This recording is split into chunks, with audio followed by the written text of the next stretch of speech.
Some students should note, mana crystal applications are limited. The school won't give you more if you waste them. He was clearly talking about me. I smiled pleasantly. Understood, sir. Honestly, in my past life, I'd always been generous with the bear. Most students kept a 4-to-1 ratio for themselves. I split everything 50-50. Equals deserved equal shares. But this? 19 for Leo, 1 for me. This was something else entirely. It wasn't generosity. It was self-preservation. Because Leo and I had a blood pact. A standard equal bond meant one partner's death didn't affect the other. A blood pact was different. If Leo froze to death on day 1 of the apocalypse, the same way the white fox died in my past life, I died too. Leo's survival wasn't kindness. It was my only chance to live. The mana crystals were an investment in not dying. After class, students scattered to train on their own. I carried Leo toward the exit, and Victoria stepped half in front of me. I know you've been reborn too, she said. This time, the cold resistance belongs to me. Then I hope you enjoy it. You and your useless little fox can look forward to freezing on day 1. I gave you a chance to be useful to me. You threw it away. Leo peeled open one eye from inside my arms, completely unimpressed. Victoria's composure shattered instantly. She stumbled backward. What is wrong with you? Get that disgusting thing away from me! I turned and walked away, barely holding in a laugh. The mana crystal problem was serious, though. I needed a massive supply, and I needed it fast. I was thinking about it, absently pulling at Leo's fur, when I remembered. Before the ice apocalypse hit in my past life, a news outlet had exposed a small mana vein. Based on timing, nobody should have found it yet. When I reached the rough coordinates I'd memorized, Victoria was already there. She'd brought 20+ workers, and they were already mining the vein. I stood at the outer edge and watched them haul out crystal after crystal.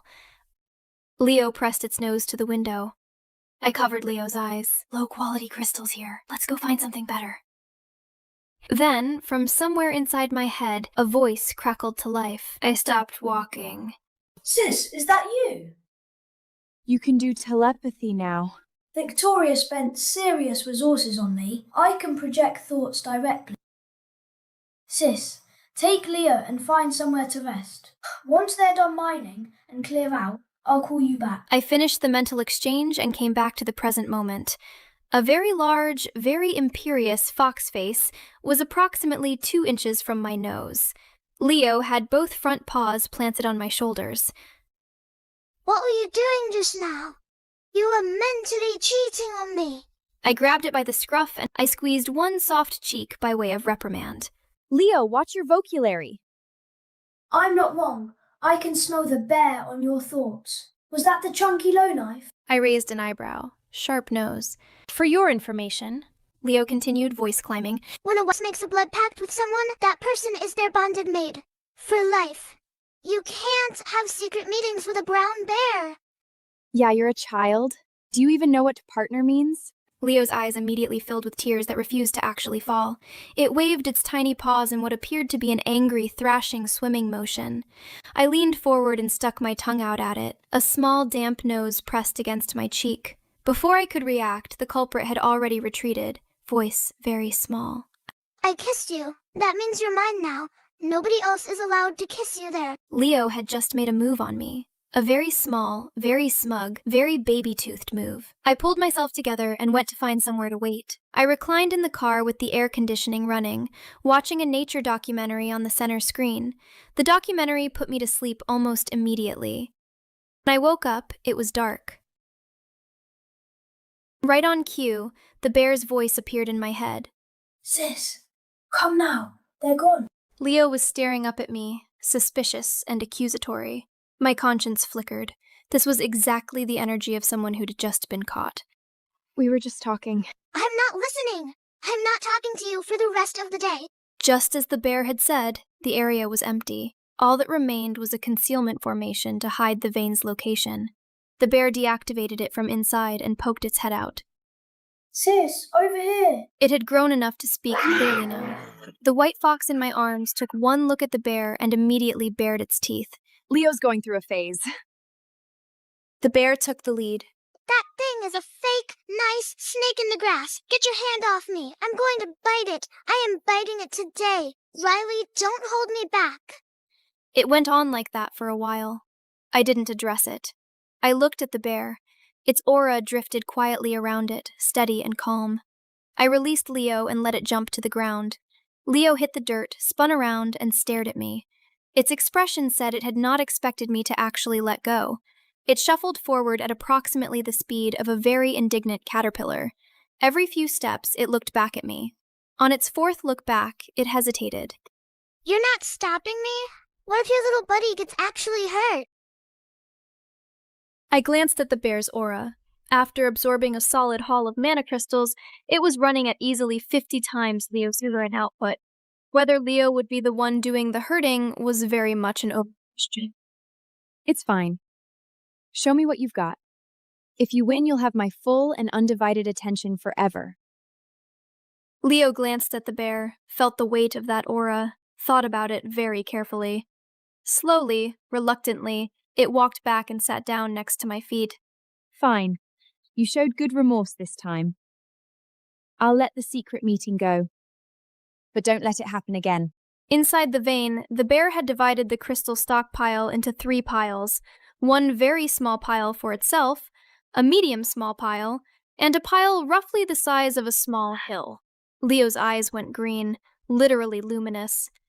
This is all I need, sis. A voice in my head. Okay, that chunky thing is definitely not into. Sis, this one's for your cultivation. And that one's for my little sibling. The bear pointed to the medium pile and the mountain. Riley, it does not have feelings for you. I have been worried for nothing. Run everything through the romance filter, don't you? I do not. I flicked Leo on the forehead. I said simply.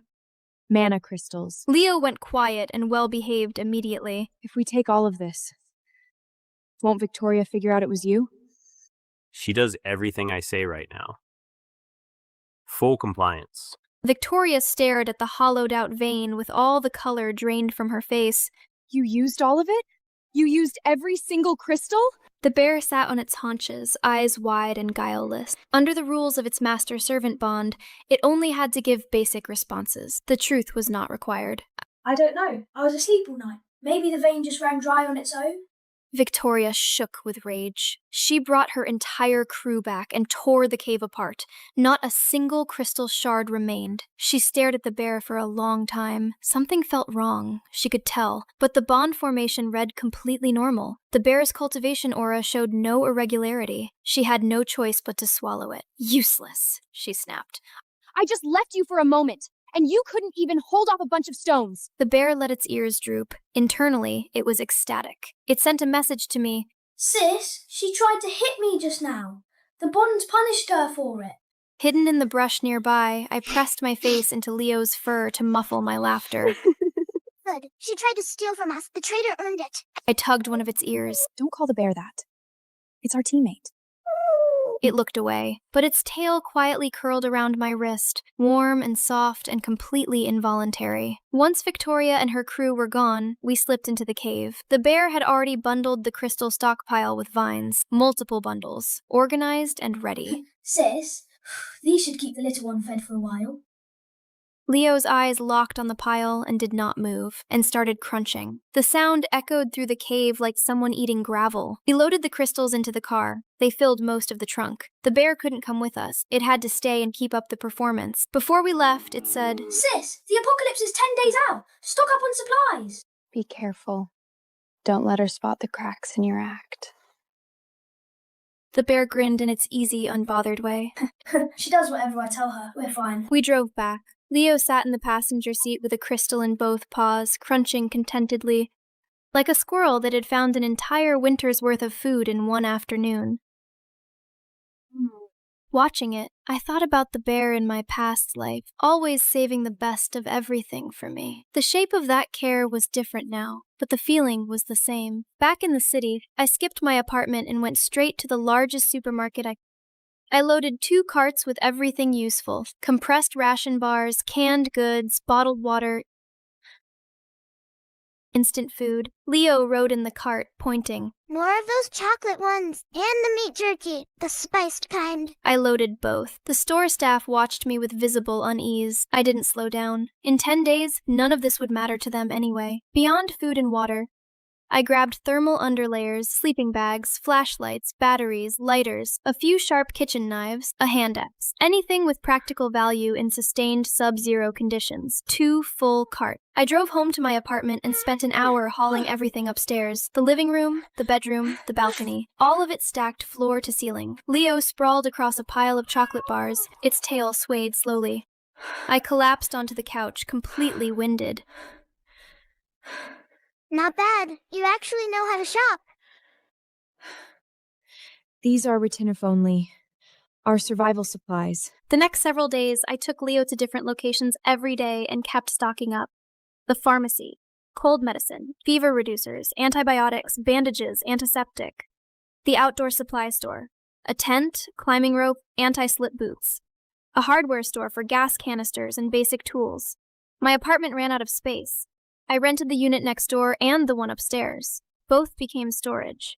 Victoria texted a few times, cheerful and fake, asking how I was doing, casually mentioning that her brown bear had broken through to Tier 2.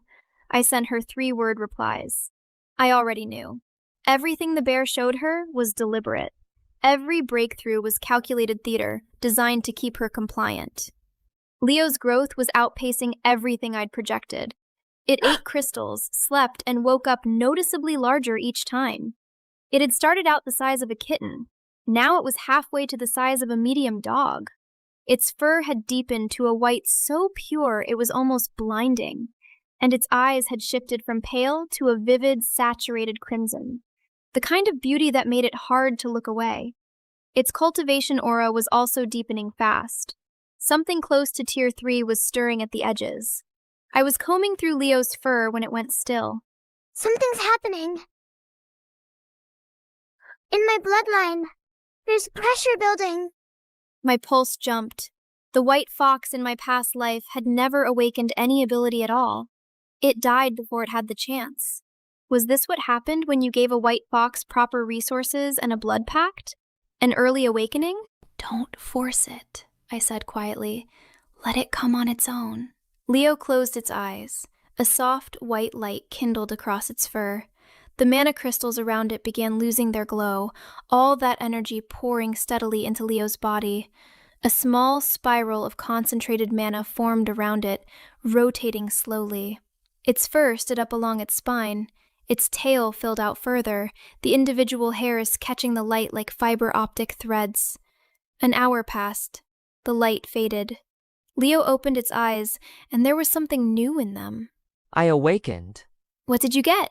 Leo tilted its chin up, tail flicking with casual superiority.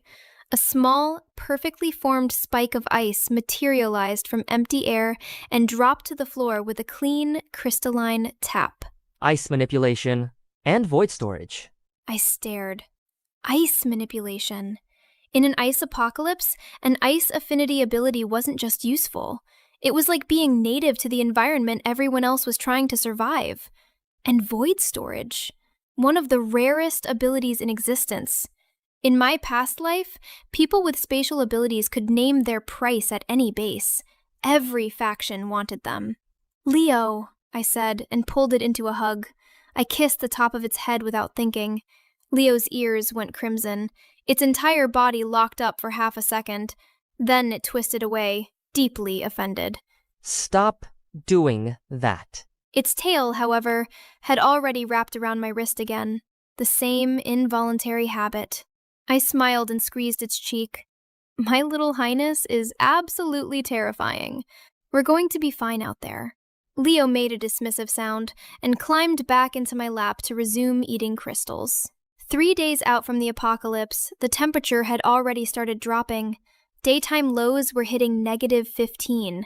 People on the street moved fast, buried in their puffer coats.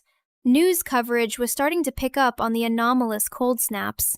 Experts offered competing theories. Extreme weather pattern, greenhouse rebound effect. Nobody said what was actually happening. Nobody saw what was coming. Victoria called. She sounded casual and then deliberately didn't.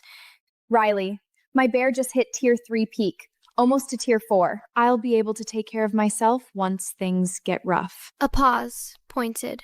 How about you? Has your little fox even hit Tier 1 yet? It's fine, Tier 3, roughly. Silence on the other end.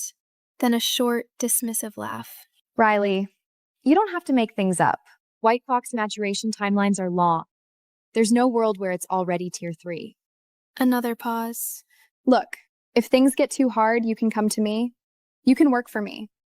I'll keep you alive. I hung up. Leo was lying next to me, expression flat. She thinks Tier 3 peak is impressive. It said. When I hit Tier 4, I could end her with one. I scratched behind its ear. Don't get careless. Victoria is reckless, but her family has real reach. When the apocalypse hits, she'll have numbers. We play it smart. Leo pressed its nose down onto its paws, still eating crystals.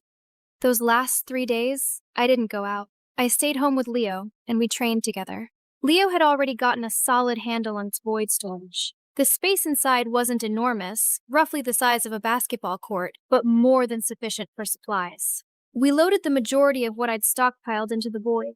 My own cultivation was moving faster than I'd expected. The blood pact shared mana flow between us, and with the crystals on top of that, I'd pushed to Tier 2 mid-level. Not close to Leo or the bear, but solidly mid-range for a human practitioner. The night before the apocalypse, the temperature had already dropped to -30. Outside, the snow came in heavy, diagonal sheets, and the wind sounded like something screaming. I stood at the window and looked at the city disappearing under white. In my past life, I had been so afraid, so completely alone. This time, I had the bear, and I had Leo. That was enough. Leo came and pressed against my leg. Its head reached my hip now. Stop stressing. It said. I'm here. Nobody touches you. I crouched down and pulled it close. I know. We're going to make it. The bear checked in through telepathy. Sis, Victoria and her people have retreated to her family's underground facility. Good supplies, good infrastructure. I've already made some adjustments down there. She'll figure out what that means once the apocalypse hits. Good work. Stay safe. I didn't sleep. When morning came, the world outside had ended. -50 degrees. The window panes had cracked from the cold, ice flowers blooming across the glass. Outside, cars had frozen into sculptures. People who had been caught in the streets were down and still. The power grid was gone. Communication networks were gone. The city was silent. The ice apocalypse had arrived. I layered on everything I had, pulled on my hat and gloves, held Leo against my chest, and walked out of the apartment. The wind hit my face like something solid, a burning cold that cut through even the layers. But Leo and I both had cultivation auras as a buffer. Leo's ice manipulation shaved off another layer of the cold on top of that. We could bear it. The streets were a wreck. Abandoned vehicles everywhere. Frozen bodies half buried in the drifts. Mutant beasts prowled the snow between the cars, eyes sharp and predatory, tracking us as we passed. The apocalypse had done something to the wildlife. The triggered genetic shifts, and what came out the other side was faster, meaner, and far more adapted to the temperature than anything that had existed before. Leo dropped out of my arms. Its body expanded in one smooth motion, doubling in size. The white fur settled, dense and wind-resistant. Its eyes locked onto the nearest creature with the calm of something that had already decided the outcome. You're looking at my person. Bad call. Its tail swept sideways. 6 ice spikes launched simultaneously. They punched through the throats of the closest mutants before any of them could react. The bodies dropped and were still. Completely ridiculous, completely dramatic, completely reliable. We moved toward the city center. That was where the survivor base was. In my past life, the government had organized several large-scale shelters in the weeks after the apocalypse hit. The central base was the biggest and the safest. 2 hours on foot. Then the base appeared through the blizzard. A ring of steel walls rising over 10 meters, soldiers posted on the upper walkways with rifles, scanning the perimeter. A crowd of survivors was already queued at the gate. We joined the line. The couple ahead of us had a baby pressed to the woman's chest. The baby was crying. The woman's face was hollow. The man looked like he hadn't slept in days. The woman said to the soldier at the checkpoint, She hasn't eaten in 3 days. The soldier's expression didn't move. Entry requires a resource payment. 10 pounds of food, 5 bottles of water, or 1 warm garment. No exceptions. The man's voice cracked. Everything we had was taken by a mutant pack. We have nothing left. Please. Policy is policy. The woman started crying. The baby cried louder. I'd been there before. I knew what it felt like when every door was shut and there was nothing left to bargain with.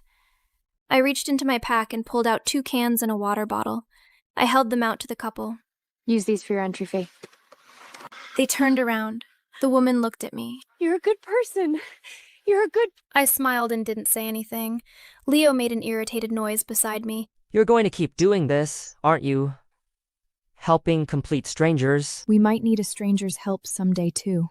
Leo said nothing more, but it didn't argue. When we reached the checkpoint, the soldier looked at Leo and went wary, handed over 5 pounds of rations. Is that enough? The soldier checked it, nodded. You can go in. We were almost through the gate when a familiar voice called from behind us. Riley! I turned. Victoria was pushing through the crowd, surrounded by a cluster of people, with the brown bear walking calmly at her side. She was wearing an expensive puffer coat, her face perfectly composed and confident. Her group had weapons. I didn't expect you to make it this far. She looked me over with a slow, deliberate appraisal. I guess that fox of yours isn't completely decorative. Leo's fur went electric. Its body expanded, hackles lifting, lips pulling back. Say that again. Victoria took a step back without meaning to, then collected herself and shifted behind the bear. The bear stepped forward and positioned itself between them. It glanced at me. Its expression said, "I know. I tried to stop her. She wouldn't listen." I looked back at it and gave a small signal. Not now. Too many people. What happens to us in there has nothing to do with you. I said, and pulled Leo toward the gate. Hold on. Victoria's voice sharpened. Riley, you think a tier 3 fox is enough to hold any ground in there? This base runs on strength. My bear is tier 4. That makes me the top of the food chain here.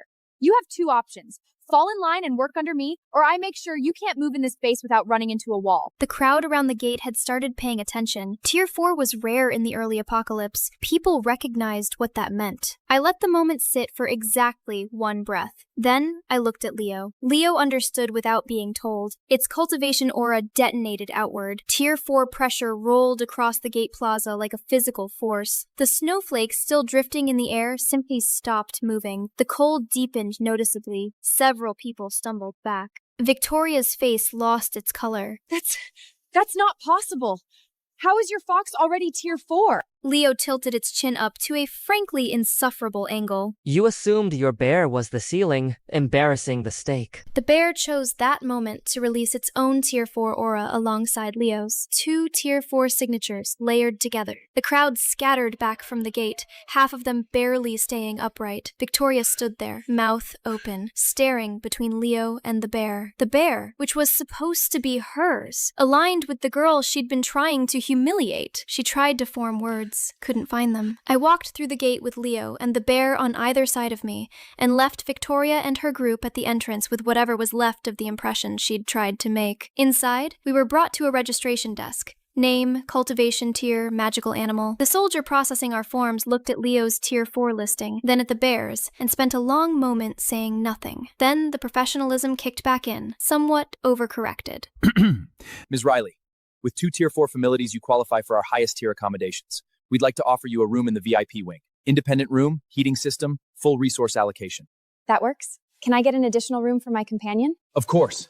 Absolutely, right away. A soldier escorted us to the VIP wing. It was its own building, near the center of the base. Inside, functioning radiators, hot water, a private bathroom, a small kitchen, a sitting area. The soldier handed me a key card and stepped back with the careful deference usually reserved for people who could level buildings. I opened my room and started pulling supplies out of Leo's void storage, organized the space, stacked what we needed. Leo jumped onto the couch and stretched its full length, tail hanging off the edge. Finally, that walk was miserable. The bear appeared in the doorway, eyes warm. Victoria and her group got assigned to general housing. Leave her alone. Let's rest and get our bearings. Over the following days, we mapped the base. Around 5,000 survivors. The majority were civilians with no cultivation ability and no magical animal. A small fraction had some level of training and bonded mates. The base ran a strict allocation system, resources distributed by contribution level and cultivation tier. Victoria established herself quickly. The Tier 4 bear was enough to pull in followers, and she assembled a decent-sized crew within the first week. She used them to push people around. The kind of entitlement that survives context changes because it was never really about context. One afternoon in the base cafeteria, she walked in with her group and found us eating. You have some nerve. These rations are for people who actually contribute, not passengers who coast on the strength of their magic animal. Leo set down its jerky strip. Its eyes went flat. Repeat that. Victoria was visibly unnerved, but committed. I called you a passenger. Your fox got lucky hitting Tier 4. That doesn't make you anything special. I set my chopsticks down, stood up, and said, Then let's settle it. If you win, I don't set foot in this cafeteria again. If I win, you leave the base and stop terrorizing everyone in it. Victoria's expression lit up. She'd wanted this for days. Deal! Don't cry when you lose. People crowded in from 3 directions. We moved to the training yard. Victoria summoned the bear in front of me, arms crossed, smiling. You go first. I'll be generous. I looked at Leo. Show her, Little Highness. Leo expanded to full size. The Tier 4 aura hit the yard like a drop weight. It launched itself at the glorious bear. The bear roared and met it head on. Ice spikes against bear claws. The impact sounds concussive. The training yard floor spiderwebbing with cracks from the force. But Victoria's bear had no real combat depth. Leo did. And beyond experience, Leo's ice affinity directly countered the bear's earth. Frost against terrain. Leo controlled the pace of the entire fight from the first exchange. Victoria screamed from the sidelines. Hit harder! Kill it! The bear tried. It was already falling back. Leo moved faster than it could track, the ice in the air responding to Leo like an extension of its own body. One massive tail strike caught the bear square and launched it across the wall. It landed back, blood in the snow. It didn't get back up. Leo landed, turned, and looked at Victoria with no expression. Anything else? Victoria stared at the bear on the ground. Her composure had completely disintegrated. Possible! My bear can't lose! I walked up to her. You made a bet. Honor it. Take your people and go. Victoria looked at the crowd around her, at every face watching, at every person she'd pushed around for the past week. Her expression went through several colors. Then she grabbed the injured bear and walked. The base watched her leave. That night, the bear came back on its own. It stopped at the edge of our shelter and looked at me. Victoria hadn't wanted it. She'd only ever wanted to win. I let it. With Victoria gone, things settled quickly. Our position in the base became something people organized around instead of something they resented. Survivors approached us, a lot of them. I didn't take everyone. I looked for people with usable skills and genuine character. Eventually, we had a small, functional team. We ran daily operations, resource runs outside the walls, mutant beast hunts. Leo's ice control and void storage were decisive in both. The bear handled direct engagement. I coordinated and covered flanks. The team filled in around us and learned fast. Mutant beasts had energy cores in their bodies, dense, crystallized power, both a cultivation resource and the base's functional currency. We found supply caches that others missed, brought back more cores than any other team. Leo's tier kept climbing. Tier 5 came through. Its ice domain expanded, able to suppress an entire zone, slowing enemy movement and attack force inside the fields. The void storage grew larger. The bear hit Tier 5 too. My own cultivation reached Tier 4 mid-level. Then, the temperature dropped again. -80. More mutants, stronger variants. Reports from other bases, some had been overrun. Others had collapsed from starvation. The pressure on our base was building. The mutant waves at the walls were getting harder and more frequent. Our team became the base's first line of defense. During one of the large-scale defense operations, something came out of the storm that stopped everyone cold. A Tier 6 mutant snow wolf. Massive, white-furred, yellow-eyed, perfectly adapted in a way that suggested the cold was no longer its environment, but its element. It hit the outer wall with speed, and punched straight through the defense line. Soldiers scattered. The walkway section nearest breach was cleared in seconds. This is bad. My stomach dropped. A tier 6 was something we had planned for. Leo and the bear exchanged one look. Both moved at the same time. Leo drove ice spikes into the wolf's path, froze its legs to the ground. The bear closed the gap and brought both forearms down hard. The wolf broke the ice restraints faster than either of them had anticipated, lunged sideways, and locked his jaws on the bear's shoulder. Bear's blood hit the snow. Bear! My voice came out louder than I meant it to. Leo saw the blood and something shifted. The temperature around it dropped independently of the ambient cold. It called up a full ice sword, the biggest construct I'd seen it produce. It brought it down directly at the wolf. The wolf released the bear and came up to meet the sword head-on, a defensive aura flaring white around its body. Collision, detonate. The shockwave threw every soldier within 20 meters off their feet. The wolf had taken a serious wound, deep enough that blood was running steadily into the snow, but it was still moving. And now it was furious. It wheeled and drove at Leo. I made the call. Letting this drag on wasn't an option. Every additional exchange cost us. I reached into my pack and pulled out the hand axe. I ran my cultivation through my arms till I could feel it pushing at my joint, and I threw the axe directly at the wolf's left eye. It hadn't expected a human to engage it that way. It turned too late. The axe connected. The wolf screamed, a sound that rolled across the base walls and thrashed its head violently. Leo took the opening. Ice sword, straight down, clean. The wolf's body settled into the snow and went still. We stood there for a moment, breathing. The bear's shoulder wound was deep. I had the antiseptic and bandages out before anyone else moved. Leo was on the ground, sides heaving, cultivation reserves nearly empty. Sis, Leo said, lifting its head toward the wolf's remains. that core is going to be something. I extracted it. It was the size of a closed fist, tier 6. Enough concentrated energy inside to push Leo's cultivation to a level we hadn't projected for months. Back at the base gate, the facility director was waiting to receive us personally. Without us, the wolf would have been through the walls and into the civilian sectors. Leo spent the next several days absorbing the tier 6 core. Tier 6 came steadily, and with it, Leo's ice domain became something else entirely. Inside the field, it could now project. Every enemy was running at a fraction of normal capacity. Movement slowed. Attack force dropped sharply. The cold inside the field was a different kind of cold from the ambient apocalypse temperature. It had intent behind it.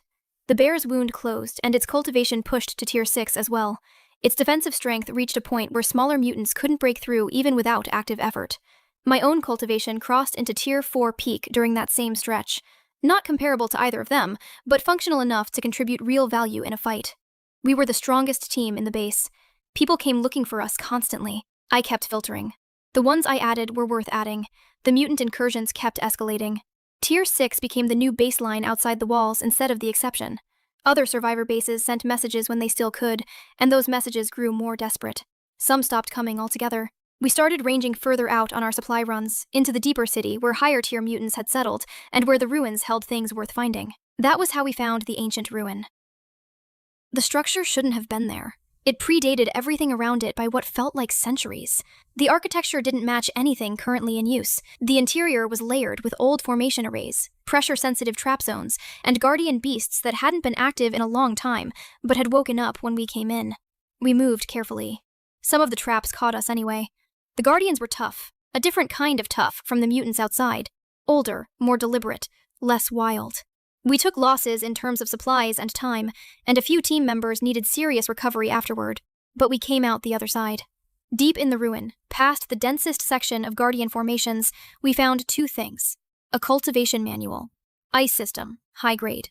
Title, Frost God Codex. And a sword, ice-forged, single-edged, holding a sustained cold that made the air around it visible. Bound to an ice practitioner. Both were meant for Leo. After Leo absorbed the Frost God Codex and bonded the ice sword, its cultivation moved faster than I could track. Tier 7 came within days. Its ice manipulation had crossed from skilled into something that felt more like fluency with a fundamental force. It could project a full glacier construct now. Hold it, shape it, move it. In combat, it summoned a faint reflection of something vast and cold above itself, a presence that made enemies hesitate before they understood why. The bear found a high-grade Earth System manual in the same chamber. Earth Warden Codex. Tier 7 followed shortly after. Its defensive capability became nearly absolute at close range. The ground responded to it in ways that were useful in ways we were still discovering. My own cultivation, drawing on the dense ambient energy inside the ruin, broke through to Tier 5 mid-level. We left the ruin carrying more than we'd expected to find and returned to the base to prepare for the next phase.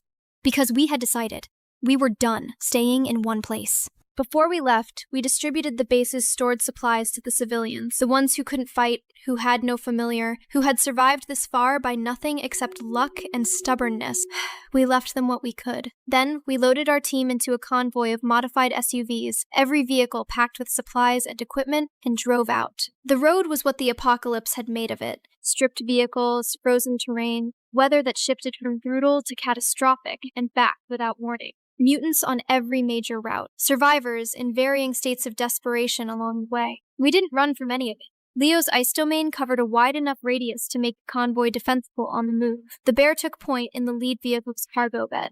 Our team had developed into something cohesive. People knew their roles, executed them, adjusted without needing to be managed. The enemies that came at us found out quickly that the cost wasn't worth it. We drove through city after city. In each one, we looked for survivors. We pulled out the ones who could be helped, assessed the ones who wanted to join us, turned away the ones who were dangerous. The convoy grew. Dozens became hundreds. We found our location in a valley that sat inside a mountain ring. Flat ground in the center, multiple resource nodes within range, defensible perimeter with natural geographic support on 3 sides. We built steel and stone for the outer wall, formation arrays adapted from techniques we'd found across our travels, running along every section.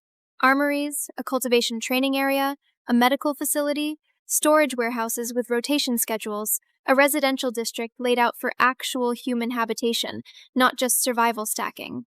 The system we ran. You contributed, you received. Roles were assigned based on skill and inclination. Resources were distributed based on what you did with your time. The ratio was transparent and applied to everyone equally, including us. We formed a dedicated hunting team and a dedicated exploration team. The hunters ran operations against the mutant populations in our range, bringing back cores and raw materials. The explorers ranged out to ruins, dead city blocks, and resource points, returning with supplies and occasionally something significant. As the base grew, so did its reach. The names spread outward through whatever communication networks still existed in the apocalypse. Survivor channels, word of mouth, other bases making contact. People arrived in groups, sometimes in large groups. We took the ones worth taking and built the capacity to house and integrate them. The base became something that people talked about in terms of whether it was real. A place in the ice apocalypse where the structure didn't collapse under pressure, where you ate if you contributed, where the walls held. Victoria dropped off the map entirely after leaving our first base. Some accounts said she hadn't survived the weeks that followed. Others said she'd found another faction to attach herself to and was someone else's problem. Neither version concerned us particularly. Whatever happened to her happened somewhere that wasn't our business anymore. I stood on the wall one evening, looking down over the base. The light was wrong for the apocalypse, too warm, coming from the fires and the lanterns and the lit windows of the residential block. People were moving in the streets, talking, working. A few were laughing, which still felt strange every time I heard it out here. Leo pressed its flank against my leg. It had grown into something that came up past my waist now, and its fur in the firelight looked less white than luminous, the way fresh snow looks in the dark. The bear stood a few meters down the wall, watching the same scene, ears relaxed, posture easy. In my past life, I had lost everything. I had survived the early apocalypse alone, holding on to a bear I loved, and even that had been taken from me before the end. This time, I had come back with the memory of all of it. Every mistake, every moment I had been too slow or too trusting or too unprepared. I had used all of it, and what I had now, I had built from it. There was Leo, who had crashed into my life by biting my hand and never really let go, who was absurd and dramatic and thin-skinned about everything and completely, unflinchingly there when it mattered. There was the bear, who had recognized me across a classroom in another life and blinked twice to tell me it remembered, and had then spent the next months doing what it always did, watching my back without being asked.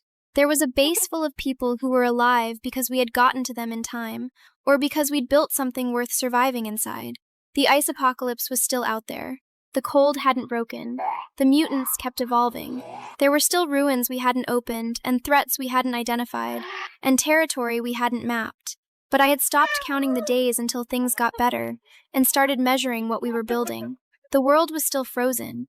We were still standing in it, and we were going to keep standing.